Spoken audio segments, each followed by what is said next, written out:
On the 10th of July 1856, a genius was born. Nikola Tesla, a Serbian-American, would go on to discover and innovate some of history's greatest inventions. Without Tesla, we would not have access to electricity like we do. Tesla designed alternating current electricity, the system used across the earth today. He created the Tesla coil, which is still used in radio technology today. His inventions include, but are not limited to, dynamos, which are electrical generators similar to batteries, the induction motor.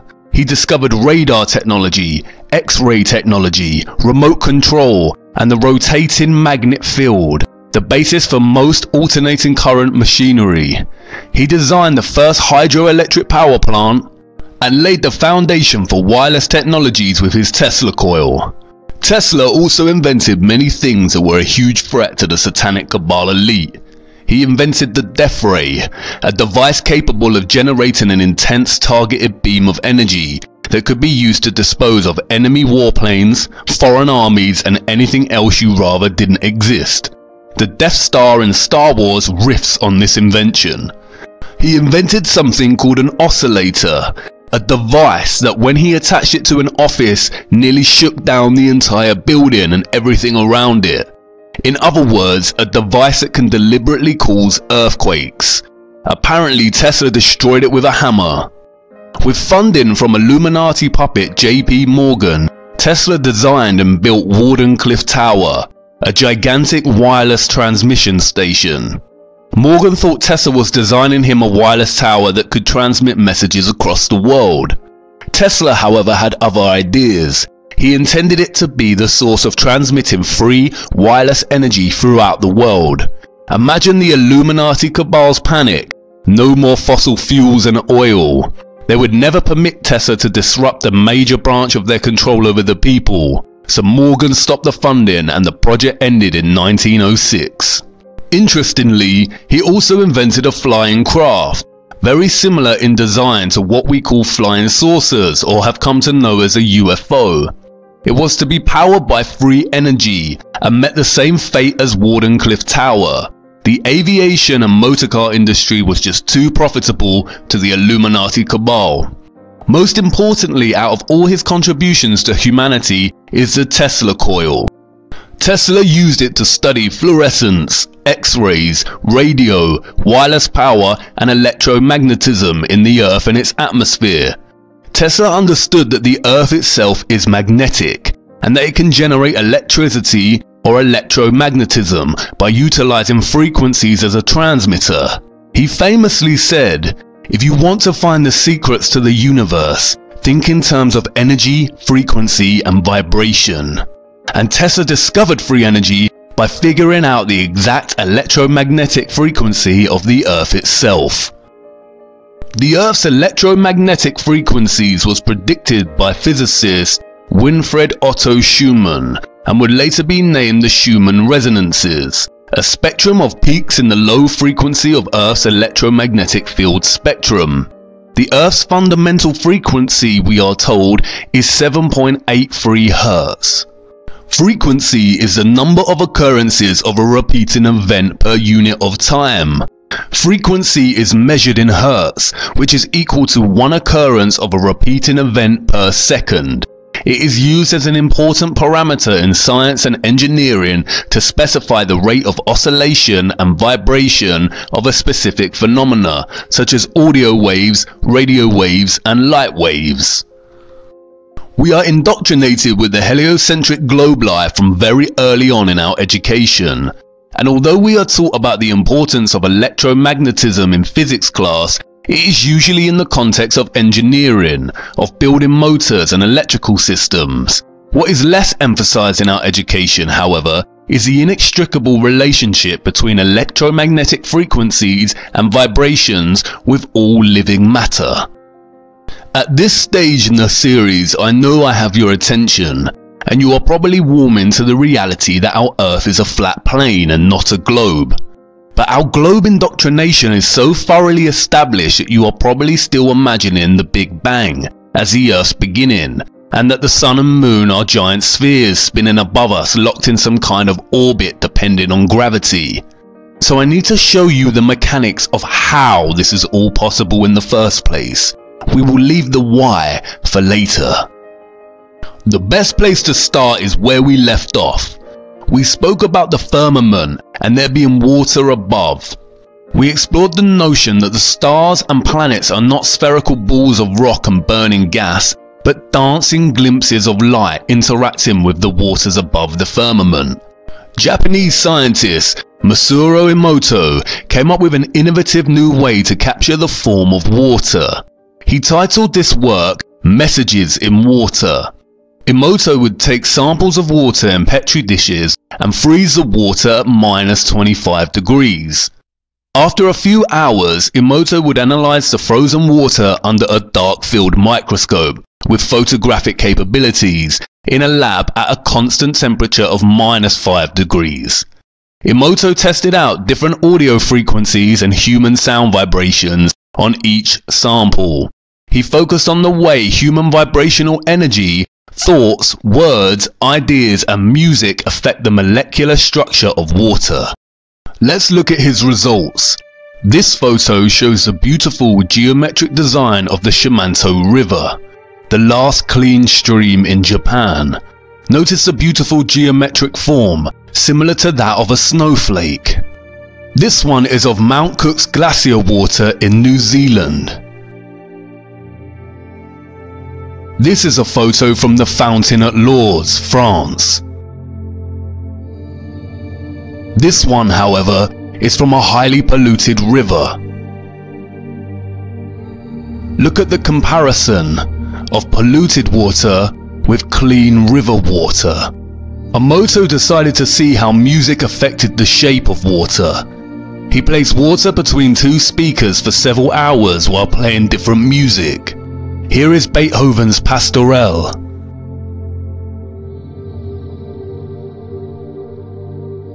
This one is Bach's Air on the G string. This one, Chopin's Farewell Waltz. This one from Generic Healing Music. Look at this shape produced by the Kawachi folk dance. This one shows the result of heavy metal music. Like before, here is a comparison of metal and healing music. Emoto took the experiment a step further. He decided to look at the effect of human words and phrases spoken into the water, and by writing these words down and taping them to the glass overnight. Here is thank you. Here is love and appreciation. This one shows the effects of you make me sick, I will kill you. Again, a comparison. Very different geometric forms through intention. Here is a photo of very polluted water from the Fujiwara Dam. Here now is the same water, but after a prayer is spoken to it. Prayer, sound coupled with intention, has literally changed the water's entire molecular structure. Emoto's work not only demonstrates the diversity of the molecular structure of water and the effects of the environment on the water itself, but that sound frequency and vibration has a strong effect on its structure. Considering our bodies are composed of at least 80% water, perhaps we should be a little bit more careful as to the sounds we expose ourselves to. But this is where it gets really interesting. There is a field of activity called somatics, which applies different sounds and vibrational frequencies to matter and water. In somatics, a metal plate called a Chladni plate attaches to the top of a speaker. If you spread sand across the top and play different frequencies, it produces some very interesting results. The same experiment can be applied to water bowls. Look.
You already know where I am going with this, so watch.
Everything owes its existence solely and completely to sound.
I know what you want to say.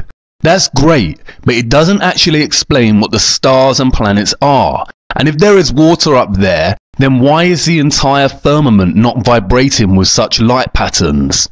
Have a little look at what they were able to produce in a lab.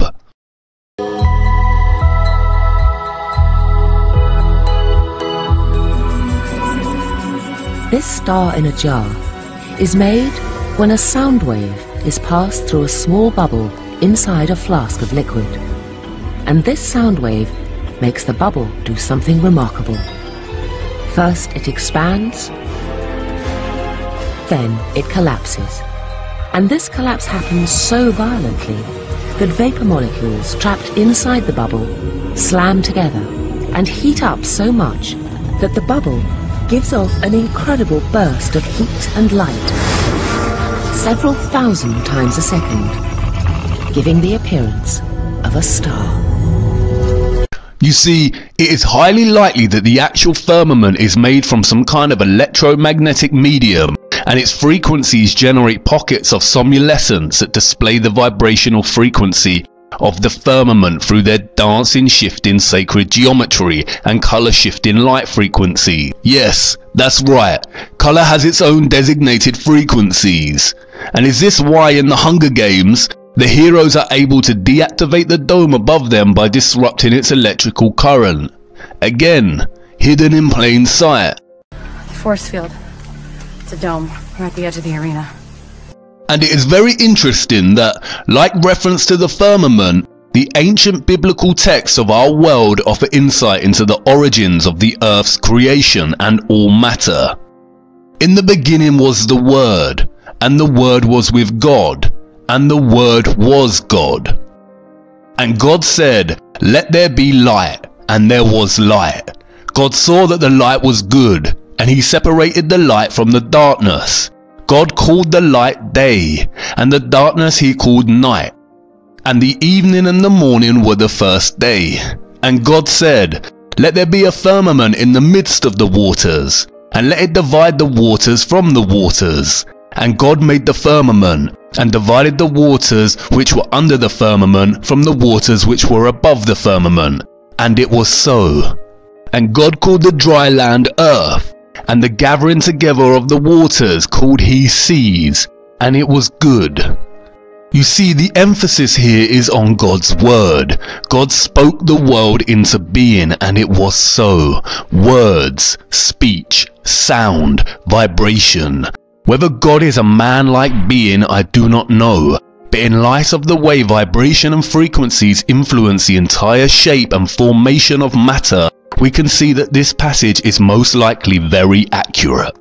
And it really is a case of understanding the micro and the macro, from the tiniest to the largest. Just like the small amounts of water contained within a bowl can resonate beautiful geometric shapes, so do the stars. Have a closer look at this somatic sound pattern produced by frequency. This is exactly the same shape and formation we see in conceptual representations of the flat Earth in the United Nations and Gleason's map. Again, the micro and then the macro. It is vibration and frequency governing the shape and form of matter. Perhaps crop circles, with their perfect geometry, form from strong vibrational bursts from somewhere above, just in the same way that shapes form in frozen water. When applying semantics to the dolphin's sonic communication, we see similar geometric shapes. They are even starting to compile a dolphin alphabet from this. And you see the same geometry in nerve cell regeneration. Again, the micro and the macro. God spoke and it was so. But we need to pause. We are only focusing on the mechanisms of our electromagnetic world of frequency and vibration right now. We will address the why this is all here and how it came to being in a later episode. Electromagnetism also perfectly explains how our sun and moon work on flat Earth. As mentioned previously, the sun and moon are not spherical bodies of rock or gas. They are disks that rotate our Earth much like a clock, but in a coil-like spiral dictating the seasons and climates as they go. When the sun is beyond the equator ring, the northern hemisphere experiences summer and the southern hemisphere experiences winter. Inversely, when below the equator, the southern hemisphere experiences summer and the northern hemisphere experiences winter. But up until this point, we have not explored how our celestial bodies of light can actually travel in such a clockwork fashion. And as gravity is a hoax, this mechanism becomes even more mysterious. But again, electromagnetism and engineering holds the answer.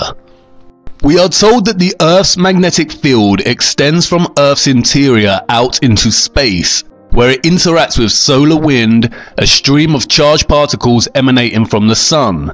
We are told that the Earth tilts on an axis, and it is as if there was an enormous bar magnet placed at an angle through the center of the Earth.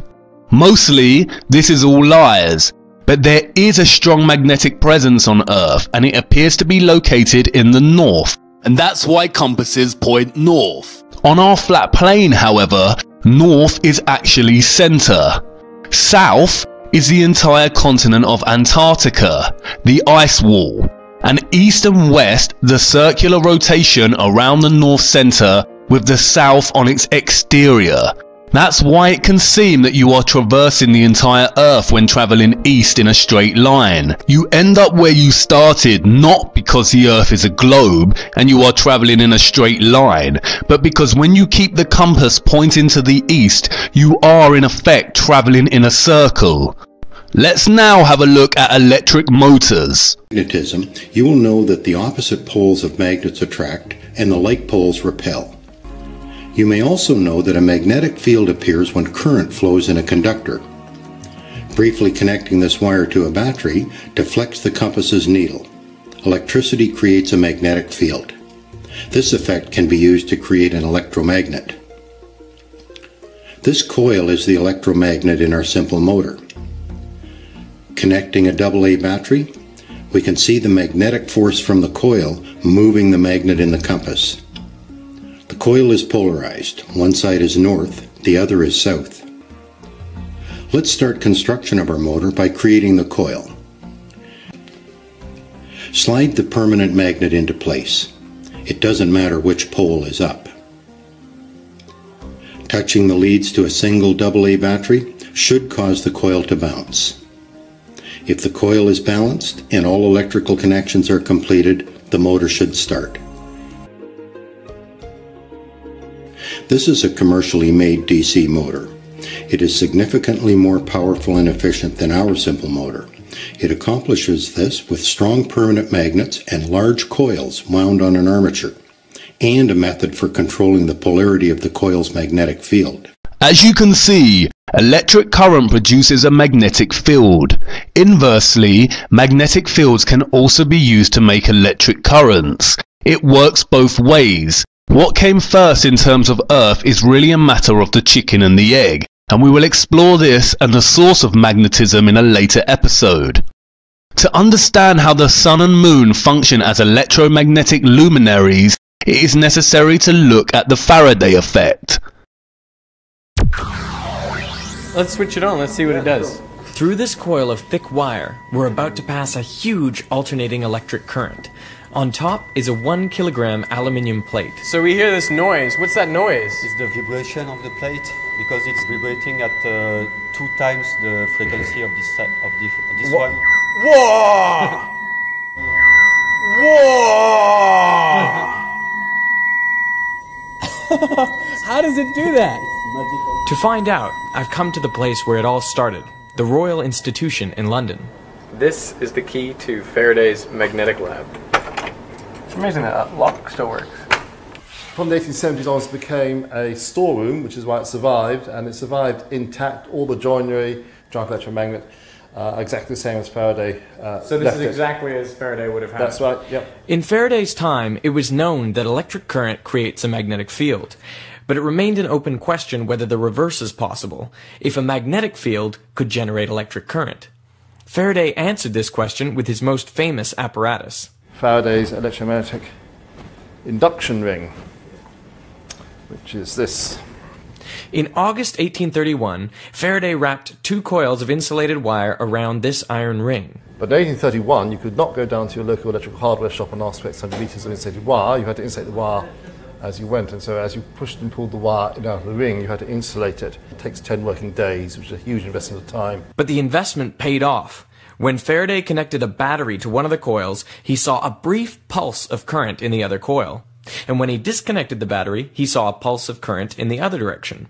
He realized that current was induced in the second coil only when the magnetic field through it was changing. And if they hadn't been wrapped on the same ring, Faraday may have noticed that the 2 coils repel each other when the current is induced, and that's due to the interaction of their magnetic fields. Which brings us back to this. Through the bottom coil we are passing a huge electric current, 800 amps, which alternates in direction 900 times per second. This ensures there will always be a changing magnetic field above the coil. Instead of a second coil, we're using the aluminium plate, but the principle is the same. The changing magnetic field induces currents in the plate that create an opposing magnetic field, so it levitates. How awesome is that? The opposing electromagnetic fields here cause the plate to levitate. Really think about it. If gravity actually existed and was such a powerful force, then this would not be possible. The opposing electromagnetic fields cause the plate to lock or levitate. Gravity does not even enter the equation. Just pure, repeatable and demonstrable science. We can see the same thing here. Of the magnets, you see, if I can move it on the side, it will again pivot around the axis of the magnet, because it makes sure that the magnetic field inside of it stays the same. Right. It's astonishing. Can you put it on the track for us? Yeah. I just levitate it above the track quite high, and I can just rotate it. So it's actually floating above the surface. Yeah, it's not floating, it's locked above the surface. So you could tilt it at an angle and it would still fly around. Yeah, I can do it like this, and it will just go around like this. I can then go and put it at different height, and then like this. And lock it at the height. Lock it, yeah, different height, different configuration. Right. And I can even lock it at opposite way. If you could just hold for a minute. High. I'm doing the same thing. I'm locking it upside down, and then it is suspended.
The disc here is locked and can traverse uninterrupted over the circle of magnets. In the same way here we see it work inversely via quantum locking. the disk traverses locked underneath the magnets. This is how the Sun and Moon work on flat Earth. They are locked via the Earth's self-generating magnetic fields, and which takes the form of a spiral coil. And I know you're probably thinking that this is fascinating, but it still doesn't explain how the Sun and Moon luminaries are powered. We see them journey over our earthly plane, but how are they illuminating the Earth? We don't see any wires. And this is where Tesla becomes important. The Tesla coil works in a similar way. As you can see here, the metal foil paper circles the Tesla coil tower in a circular motion due to electromagnetism. But the Tesla coil laid the foundations for wireless technology and what is called free energy. Tesla viewed the sun as an immense form of electricity, positively charged and with the potential of some 200 billion volts. As we have seen, a magnetic field can produce electrical currents, and in theory, with the right mechanical setup, we should be able to produce free energy. Of course, the satanic elite stopped free energy because there is no money in it, and the progress we could make would pose a huge threat to the levers of control they have placed upon us. But Tesla was en route to inventing it. Look at this mini Tesla coil.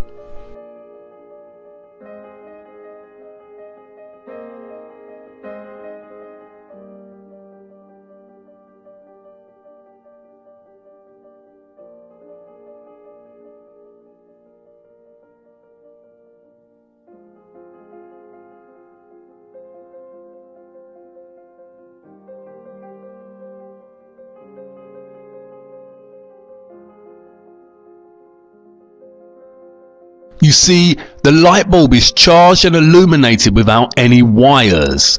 The intense magnetic field has produced an electrical current. So let's go back to the Faraday effect example and see what happens next. This current is not only good for levitating the plate, it can also make light bulbs glow. A gift. Oh, thank you. Oh, that is cool. Not too close because it will burn the arms. Can I put it there? Yep. And just as current in a toaster element heats it up, the induced current in the plate dissipates its energy as heat. Put some water to it. Thank you. Yeah, to see the temperature. Check out how hot this plate is. Oh, that is nuts. Is this your favorite demo? It's like a flying barbecue or something. Tell me this is not the best dinner table centerpiece. It levitates, it gives you light, and you can cook on it. And all the while, you're demonstrating Faraday's law of electromagnetic induction. The light bulbs are illuminated without any wiring because of the electromagnetic field. In essence, this picture here is our sun. Remember, the micro and the macro. And it opens a door to speculating on the nature of the moon. The sun and the moon are the same size. If the sun is positively charged, then could the moon be its negatively charged counterpart, like we see in a battery? Could that explain why the nature of moonlight is oppositional to sunlight? Or could the moon be an old malfunctioning sun? Perhaps that explains the lunar moon phases, or its waxing and waning. Is it trying to charge and generate enough power to become an intense positive charge luminary like the sun, and as it generates to its full moon phase, it malfunctions and begins charging down or waning? The notion that our Earth is a flat plain disk isn't looking like such nonsensical drivel anymore, is it?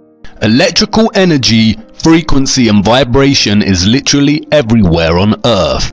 It is omnipresent, omnipotent, and most likely omniscient. And the Earth functions as an energy plate, much like what Tesla created with his purple energy plate, or coil as an electromagnetic base. We are all used to magnificent, frightening displays of electricity in our skies in the form of lightning. But did you know that there is an entire electroscape above the clouds? Scientists took a plane above a huge electric storm to document this. They call them sprites and elves. Look. As soon as it gets dark, thunder begins to reverberate around the airport. the researchers board the planes on what looks like a promising night. At 9 p.m., the two jets take off. They're heading for thunderclouds 120 miles away that are vigorously producing lightning. The cabin is in constant communication with Yair and Lyons at Yucca Ridge. Essentially, they want some kind of a central location. He evaluates the data and gives the pilots the latitude and longitude of large thunderclouds where sprites might appear. For reference, we'll be on this data collection run for about 10 minutes. Did you get it? For an instant, a giant red flash appeared. On replay, they can see beautiful shafts of light thrusting upwards towards space. The mysterious sprite in all its glory. Then, the sprites keep coming.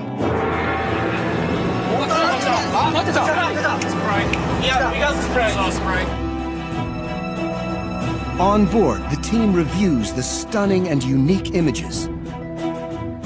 This sprite was shaped like a mangrove tree. It's been captured in more detail than any sprite until now. Just like its name, this sprite evokes a fairy with wings.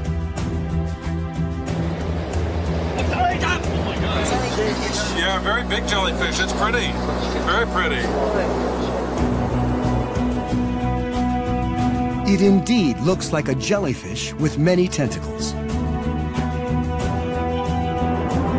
Sprites of many different forms appear, one after another.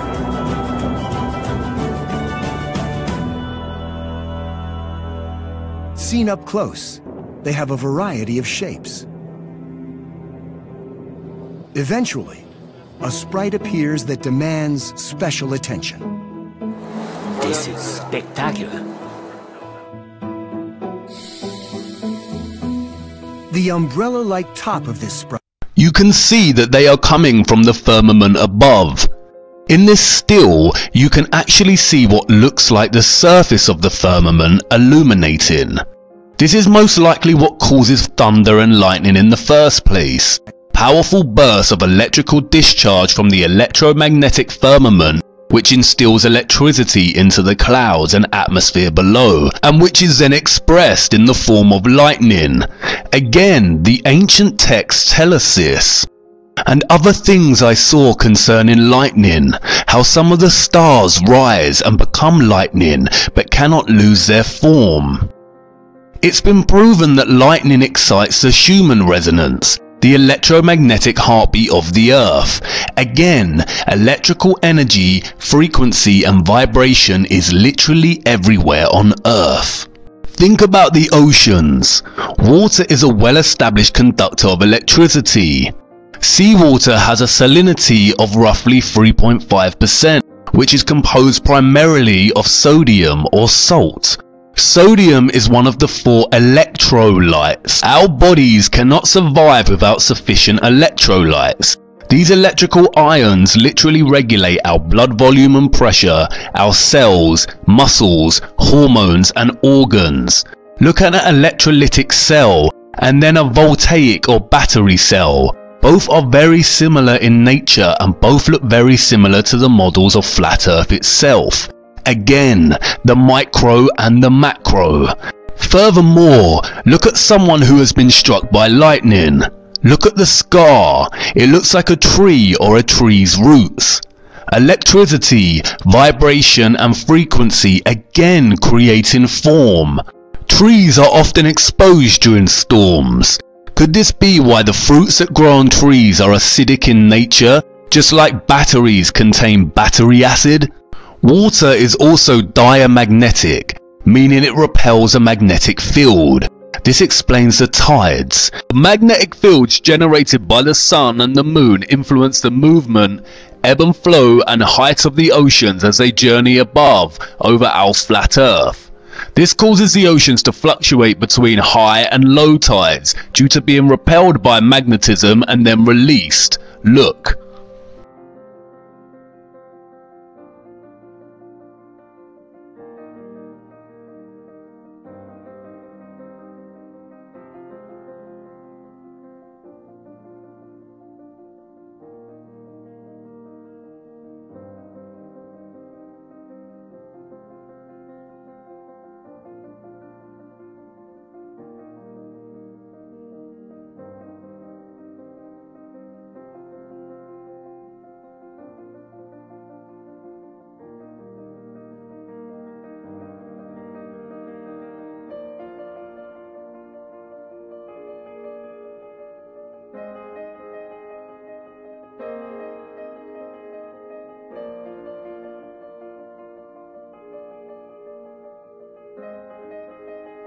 Just like our voices influence the geometrical shape of water's molecular structure, God's voice formed our world.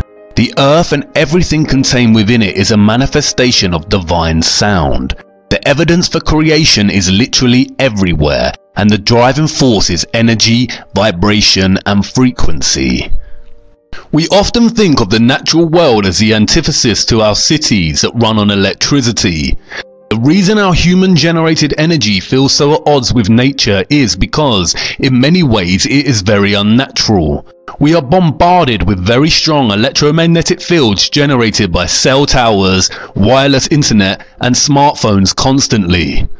What the bull believers don't realize is that satellites are just another hoax.